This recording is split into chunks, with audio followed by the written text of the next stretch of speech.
un'auto pirata è scaraventata oltre la recinzione di un'azienda a Fonzaso. La vittima, una 63enne, ritrovata senza vita dopo 12 ore. Già individuato dai carabinieri responsabili, un operaio di 24 anni della zona. Continua a salire la curva dell'epidemia in Veneto. Qui, come in altre regioni, lo spettro della zona gialla a ridosso del Natale. Alcuni governatori chiederanno all'esecutivo misure restrittive solo per i non vaccinati sul modello austriaco. Focolai in una scuola primaria di Mira, accertati 25 casi di positività, a casa altri 64, entrati in contatto con loro. L'USL 3 monitora costantemente la situazione. Non sono un Novax, darò battaglia, così il sindaco di Santa Lucia Riccardo Szumski sulla radiazione della professione di medico decisa dall'ordine. In paese c'è chi lo difende e chi sta su posizioni più moderate. 65enne è morto cadendo da un'impalcatura mentre stava tagliando il ramo di un albero. Il tragico infortunio nel pomeriggio a Jesolo, fossa alta grave un operaio schiacciato da una trave di ferro. Lavoratori in nero in un laboratorio tessile di Altivole, ben 28 su 33, denunciato titolare un 39enne di nazionalità cinese, sanzionati per 140.000 euro. Alla vigilia della giornata della prematurità, dall'ospedale di Cittadella arriva la storia della forza dei gemellini Diego e Daniel, nati a soli 30 settimane. In Veneto nel 2020 sono stati oltre 360 i parti pretermine. Buonasera e ben ritrovati con l'edizione regionale dei nostri telegiornali. In primo piano dunque la tragedia che si è consumata a Fonzaso, siamo in provincia di Belluno. Una donna di 63 anni è stata falciata da un'auto pirata e scaraventata oltre la recinzione di un'azienda. Questo è il tragico destino di Emilia Santurini, che ieri sera era uscita per andare a fare la sua abituale camminata. Indagini lampo dei carabinieri hanno portato ad individuare il responsabile. Via Fenadora ad Arten di Fonzaso scorre parallela alla 50 del Grappa e Passorolle, una strada interna a servizio delle numerose aziende della zona artigianale ed è all'interno dell'area della Mauser che questa mattina il giallo sulla scomparsa di Emilia Santurini, 63 anni di Fonzaso, è stato disvelato in tutta la sua drammaticità. Il corpo di Emilia Santurini è stato sbalzato al di là della recinzione dell'azienda Mauser e questa mattina è stato proprio un dipendente a fare la macabra scoperta. Della donna non si avevano notizie da ieri sera, dopo che era uscita per fare la sua normale, consueta passeggiata serale. È stata la figlia a lanciare l'allarme, a far scattare le ricerche della madre, proseguite per tutta la notte. Alle 7:35 di stamattina i dipendenti della Mauser hanno scorto il corpo inerme della donna sul prato di un aiuolo all'interno del cortile aziendale. Dai primissimi accertamenti eseguiti dai sanitari del SUEM e dai carabinieri del Norma di Feltre è stato subito chiaro che Emilia Santurini era stata investita e che il violento impatto con un'auto aveva sbalzato il suo corpo oltre la ringhiera che delimita la Mauser. La notizia si è immediatamente diffusa a Fonzaso, dove la donna abitava in via Don Pietro Corso 45, di fronte all'Istituto Canossiano. Le robe proprio da non credere, insomma. Ma lei era in parte perché la fa sempre sul giro. Anzi, è la suocera di mio nipote. Suo marito ora gira per l'estero, per le ditte, ultimamente era in Canada. Era una ragazza in gamba, andava a fare ore per gli anziani, ma niente di tutto ciò, andava a casa in gamba. La conoscevo che vedevo la sera che andava a passeggiare la mattina così. La conoscevo così perché è la mamma di una mia amica. I carabinieri del Nord, in collaborazione con il nucleo investigativo di Belluno, sono riusciti in poche ore a rintracciare il responsabile grazie ai frammenti di carrozzeria dell'auto recuperati nei pressi del luogo dell'impatto. Si tratta di un 24enne della zona che è stato rintracciato sul posto di lavoro. Il giovane ha riferito di non essersi accorto di avere investito una persona e per il momento nei suoi confronti l'autorità giudiziaria non ha emesso alcun provvedimento. Il reato da accertare è quello di omicidio stradale che potrà essere contestato solo dopo l'esito dell'autopsia sul corpo della 63enne, le verifiche sulle condizioni della strada, asfaltata da poco e priva della segnaletica orizzontale, e ambientali. Ieri sera la visibilità potrebbe essere stata condizionata dalla fitta nebbia che gravava sulla zona. Chi abita in via Fenadora però invoca da tempo interventi per la messa in sicurezza di quella strada. Qua la gente sfila a velocità incredibili, sia con le moto che con le vetture. Abbiamo avvisato il sindaco, non ha fatto mai niente. Metta un'auto velox anche qua, che allora forse la gente si calma. Veniamo adesso all'emergenza Covid, perché continua a salire la curva dell'epidemia in Veneto, una situazione che rischia di portare la nostra regione in fascia gialla proprio a ridosso delle festività natalizie, un rischio che corrono però altre regioni italiane. Così alcuni governatori chiederanno all'esecutivo di mettere in atto delle misure restrittive, ma solo per i cittadini non vaccinati, sul modello austriaco. 1278 nuovi positivi in Veneto nelle ultime 24 ore, dato che da tempo non si leggeva nei bollettini quotidiani di Azienda Zero. Una curva che continua a crescere, come aumentano i posti letto occupati negli ospedali veneti, con 325 pazienti in area non critica, con un incremento di 8 unità rispetto al report di ieri mattina e 65 in terapia intensiva. Bollettino che conta anche purtroppo 5 nuovi decessi. La morsa del virus che torna a stringersi sulla nostra regione, che secondo l'Associazione Italiana di Epidemiologia dal 29 novembre potrebbe passare in fascia gialla. Ipotesi che, stando alle proiezioni della regione, però sembrerebbe al momento esclusa, visto che tra 2 settimane in Veneto si dovrebbero superare 2 parametri: l'occupazione dell'area intensiva e l'incidenza ogni 100.000 abitanti su 3, che farebbero scattare il passaggio di zona. Un rischio, quello della fascia gialla, a ridosso delle festività natalizie, che riguarda e preoccupa altre regioni italiane, con alcuni governatori che sul modello austriaco del lockdown per i non vaccinati chiederanno all'esecutivo che le misure restrittive legate alle aree di colore valgano solo per le persone non immunizzate. Intanto da Palazzo Chigi fanno sapere che nel nostro paese per ora non ci sono i numeri per un provvedimento come quello adottato in Austria, ipotesi che anche il governatore del Veneto Zaia ieri aveva escluso. Ma non c'è solo la politica ad interrogarsi su interventi simili, la discussione coinvolge pure i cittadini. Alcuni, proprio per evitare un secondo Natale di restrizioni, si dicono favorevoli a restrizioni solo per coloro che non hanno intrapreso il percorso vaccinale. Se aumentassero i contagi, secondo lei fare come ha fatto l'Austria sarebbe giusto? Secondo me sì. Quindi chi è vaccinato può uscire, chi non è vaccinato rimane a casa. Una soluzione parziale, perché effettivamente bisognerebbe vaccinarsi tutti. Potrebbe essere un sistema per evitare il contagio. L'idea di comunque farli stare a casa è necessario per la società, quindi io credo che questo modo di vederla non è del tutto scorretto. C'è poi chi invece ribadisce l'importanza della libertà di scelta e anche di movimento. Io non sono d'accordo, cioè chi vuole vaccinarsi si vaccina, chi non vuole vaccinarsi fa meno, fa tamponi, quello che serve. Anche loro hanno diritto di uscire. Non ha senso. Io dico che chi di dovere dovrebbe assumersi la responsabilità di mettere un obbligo di vaccino. Intanto un focolaio scoperto in una scuola primaria di Mira, in provincia di Venezia, accertati 25 casi di positività. L'US 3 sta monitorando con attenzione la situazione. Sono 25 i casi di positività accertati in seguito a un focolaio registrato nella scuola primaria di un istituto scolastico di Mira. Tutto sarebbe partito dalla positività di un insegnante che ha portato alla messa in quarantena di una classe. 10 i casi tra gli alunni.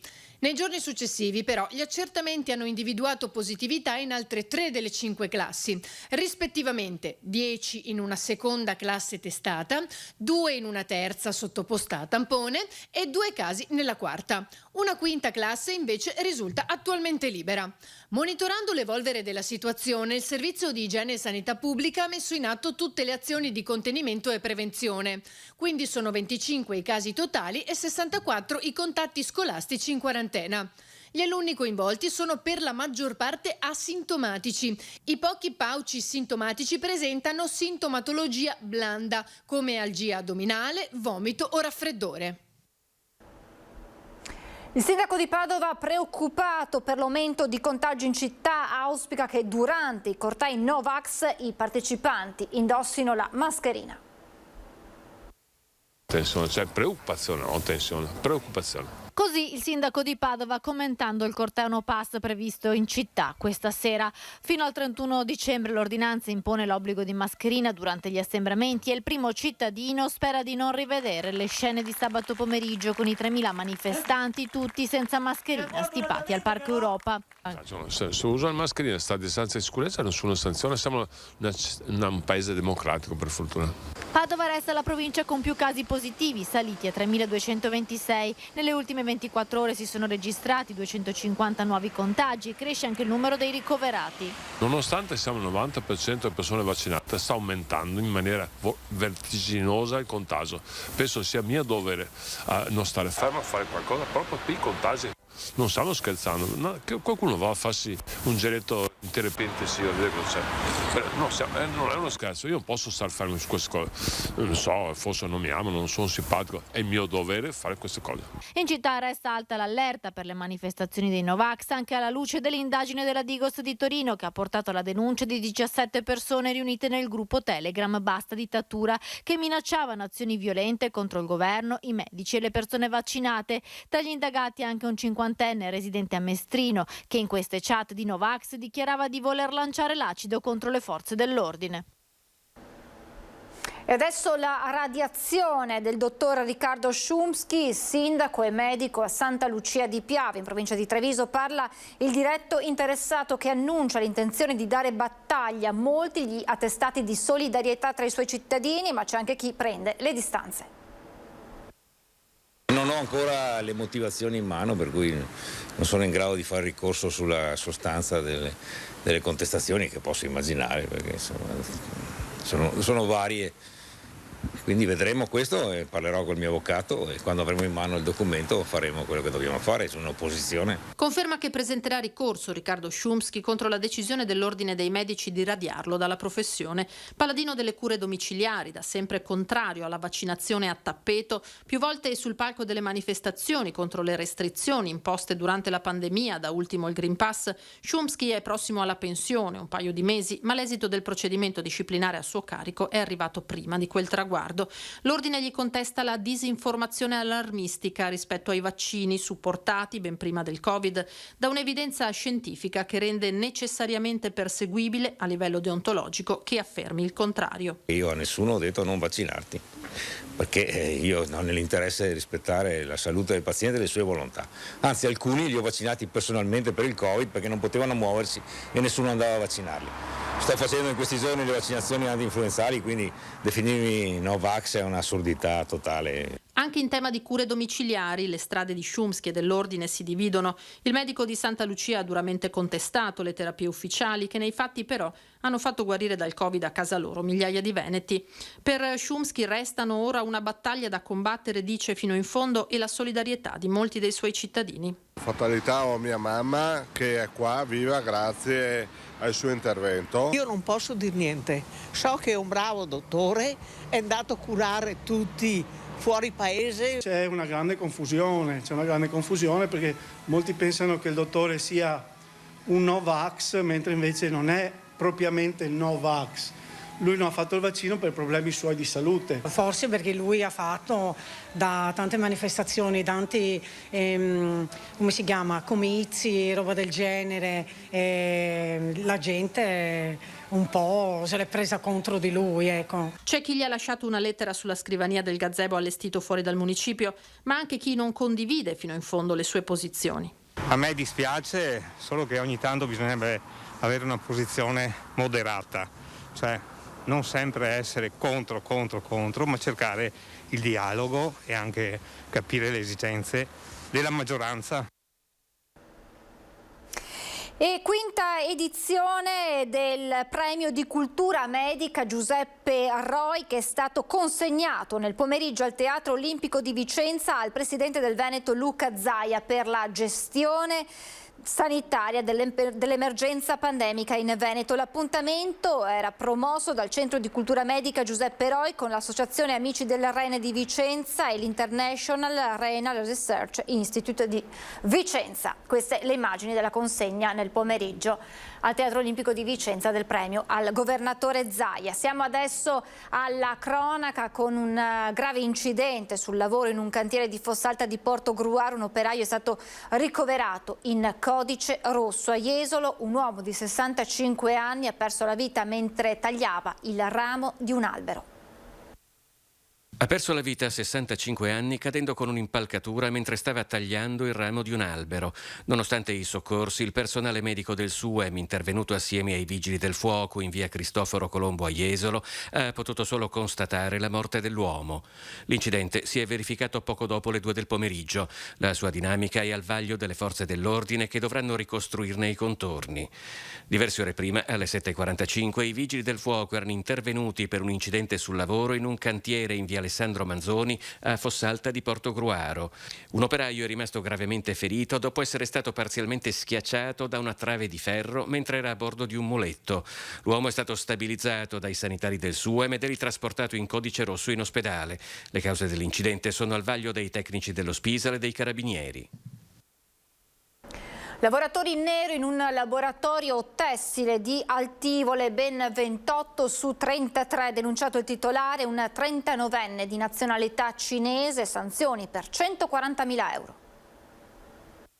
Blitz dei carabinieri di Castelfranco e del nucleo ispettorato del lavoro di Treviso in un laboratorio tessile nella zona industriale di Altivole. Trovati ben 28 lavoratori su 33 in nero. Si tratta di 24 cittadini cinesi, 2 nigeriani, un richiedente asilo del Gambia ed una donna italiana impiegati in ufficio come interprete fra i lavoratori del titolare. A segnalare la situazione anomala alcuni cittadini che avevano notato un via vai di persone in questa azienda che produce per lo più maglie. Immediatamente sono scattati i controlli e le indagini.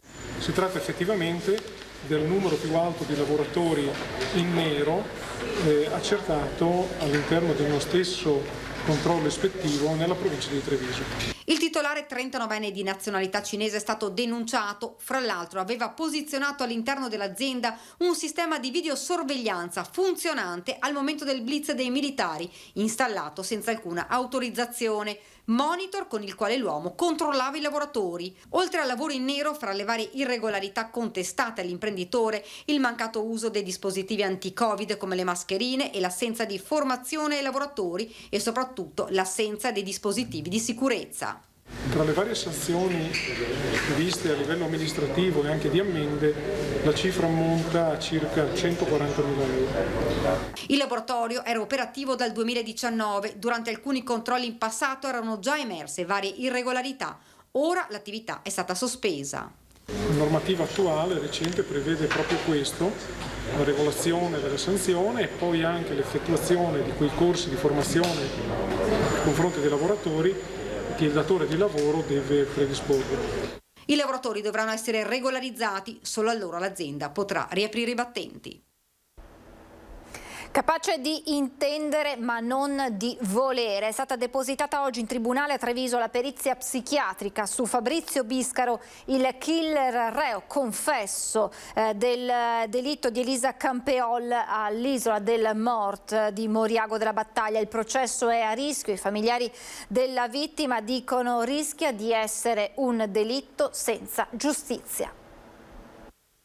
Non era padrone del proprio volere Fabrizio Biscaro, l'operaio 34enne reo confesso della mattanza del 23 giugno scorso all'isola del Mort a Moriago della Battaglia, quando con una ventina di coltellate colpì Elisa Campeol. La sua volontà quindi era ridotta. Questa è una delle conclusioni della perizia psichiatrica firmata da Tullio Franceschini, il consulente del GIP Marco Biagetti, che ha depositato la relazione nel corso dell'incidente probatorio. Un esame lungo e complesso sulla mente di Biscaro che, se da un lato risulta pericoloso socialmente, dall'altro sarebbe in grado di stare a processo. Questo significa che il pubblico ministero Gabriele Acama potrebbe scegliere la strada della non imputabilità e quindi affidare l'ex operaio alle cure di una struttura psichiatrica. Per i familiari il rischio è quello di un delitto senza giustizia.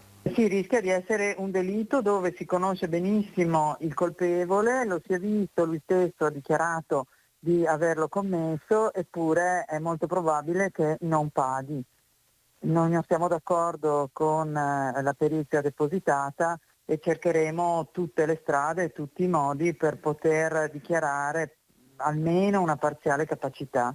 Ma la vicenda processuale non è ancora chiusa e tanti sono ancora gli interrogativi attorno a quel giorno di orrore. Elisa, 35 anni, di Pieve di Soligo, stava semplicemente prendendo il sole quando l'ex operaio di Col San Martino le si è avventato contro. Prima la coltella, poi le mozza parte dell'orecchio, infine la fuga prima di costituirsi dai carabinieri di Valdobbiadene, dove parla di una misteriosa voce interna che l'avrebbe spinto a fare del male, spiegazioni che certo non bastano a chi ha conosciuto e voluto bene a Elisa. Sulla base del vissuto dell'imputato, della storia clinica e soprattutto delle modalità con cui si sono svolti i fatti, è incomprensibile pensare ad una incapacità. È il momento di fermarci per una breve pausa pubblicitaria, tra poco.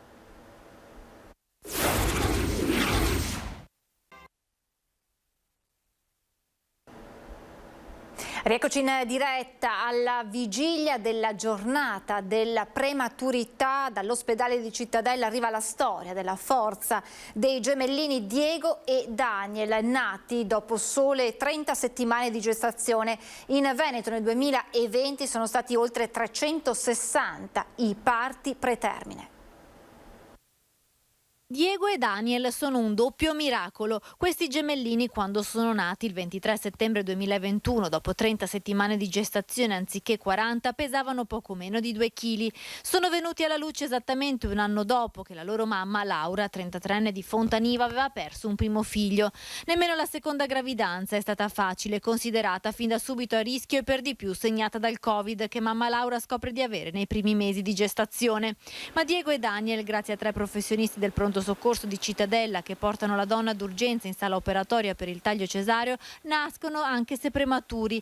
L'incubatrice e le cure del nido della pediatria dell'ospedale di Cittadella e ora dopo un mese sono tornati a casa con mamma e papà. La storia di Diego e Daniel è solo una delle tante a lieto fine da raccontare in vista della giornata dedicata alla prematurità.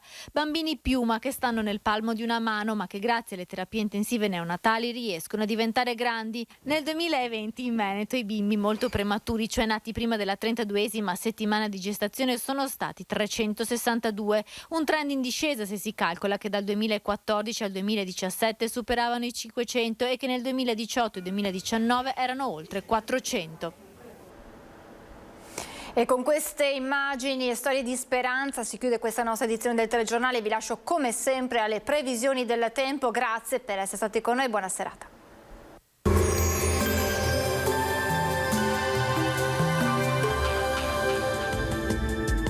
Bentrovati al meteo. Sul nostro territorio prevale sempre una circolazione per lo più instabile. Anche la giornata di mercoledì 17 novembre non risulterà del tutto buona. Vediamo insieme il dettaglio.